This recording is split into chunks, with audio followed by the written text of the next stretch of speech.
Я там зашел, и там свои раны там посмотрел, уже броник снял. Когда мы дрались, там у меня броник уже порвался. Так что броник бесполезно было. Шлем не мог одеть, потому что шлем мешал в ухо. Ухо вот такой был. Страшно было. Потом это подвал я зашел. Но слава богу, подвал двухсторонний был.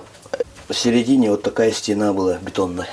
Я там сижу, и этого покойного хохла я рацию взял. Поэтому я знал, что, о чем они разговаривают.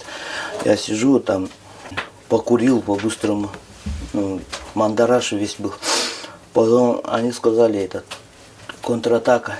6 человек отправили меня. Они уже знали, где я спрятал. Ну, у них дрон там много, туча целых. Они уже знали, где я нахожусь.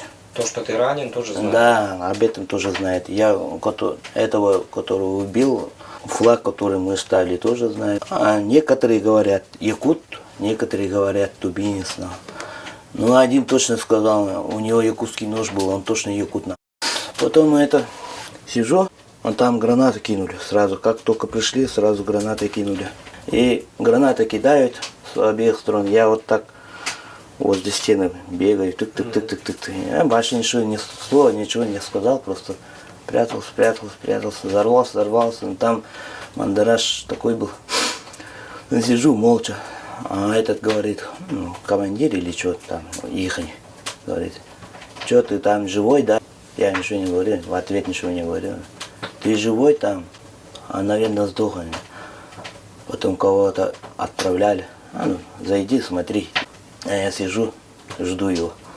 У меня автомат есть, патрон есть, сижу, жду. Он как только зашел, там дым полно было. Зашел, я его сразу положил. Я его насмерть положил сразу. Ну, блин, расстояние тоже близко, метров 3. Я сразу его положил. Они там еще рассердились, еще раз кидали гранатой. Уже дымкой, вот, дымовухой бросили. Но, слава богу, там вода была. Я эту воду в шапку налил, и вот так лежал и дышал в воде.